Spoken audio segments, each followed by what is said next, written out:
Hi everyone. It's been a while since my last video. For those of you who've already subscribed, I think I owe an explanation. So for the last 4-6 months or so, I was revisiting my positioning and I've changed it. And this video is about, well, not only that, I will explain why I changed my positioning, but it's also about what you can do at your practice to review your own positioning and make improvements if necessary. So let me first start by explaining what positioning is. Okay, so you can think about positioning this way. We are X for Y.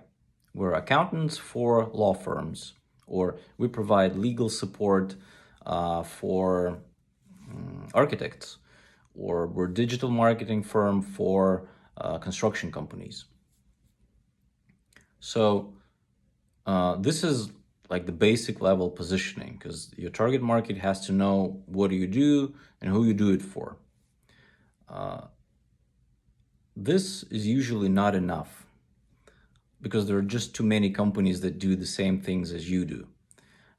So what you need is a third component, and I talk about it in the article I've written. The description will have the link to the article. The third component, the differentiation part, is like how you do things differently than all the other vendors. Because your prospects, when they start considering your firm, they have to know how you are different from everyone else. Because if you're not, then the obvious thing that they're going to do is compare everyone based on the price. So whoever offers the lowest price, like per hour or per project or whatever, wins, right? When everyone looks the same. So your goal is to become differentiated. And the way you do it, there are multiple ways how to do it. One of the things you can do is you develop, let's say, a point of view that would allow you to say, okay, we do X for Y, but we do it this way. So everyone else does this, but here's how we do it. This is how we believe things should be done. This is the package we've developed for our clients. This is not for everyone. Not everyone is our client. We understand that. But this is the solution that works for this type of clients. We do it this way, and no one else does it like that. So this is how you can become more compelling to your prospects. Differentiation doesn't come from adding a dog photo as a chief happiness officer to the list of the employees on your website. It also isn't about the colors you use. It isn't about the logo you use. You can just swap the logos of one vendor with another vendor, and you will see that they're totally interchangeable. So differentiation has to be meaningful. It has to be compelling. The reason why you want to differentiate is obvious, because you'll be able to charge a price premium when you have developed a certain expertise and you have your own way of doing things. You have a certain package. The solution works for specific clients. You know how to do it. You know what sort of value you're bringing to the table, and other firms cannot do that. This allows you to charge a premium. So why did I change my positioning? Well, there are certain indicators that suggest that a firm is not well positioned. And in my case, there were several indicators, and this prompted me to look at the positioning that I had at the moment. So back then, like 6 months ago, and several years before that, my positioning was digital marketing for small businesses. Now, digital marketing is too broad of a field, and small businesses, that's just every single vertical imaginable. So not a good idea.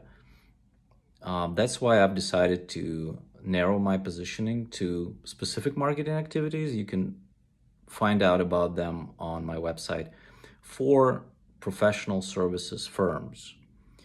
Now, professional services have a lot of verticals as well, but I have a reason why I'm choosing that, and I think it's justifiable for me to have it, but we'll see. Market will tell. I will keep an eye on the indicators, and if need be, I will change my positioning. So when I work with clients, I suggest that you revisit your positioning like every 3 to 5 years, around the same time that you are reviewing your website, because you have to do it like in 3 to 5 years as well. The indicators that you want to look for are things like how many competitors you have. So if you have too little or too many competitors, that's one indicator. The second indicator would be how big is the target market. If there are too few potential clients, then it's not a good idea. Obviously, it's not sustainable. If there are too many potential clients, that's also an indicator that you have to narrow your positioning.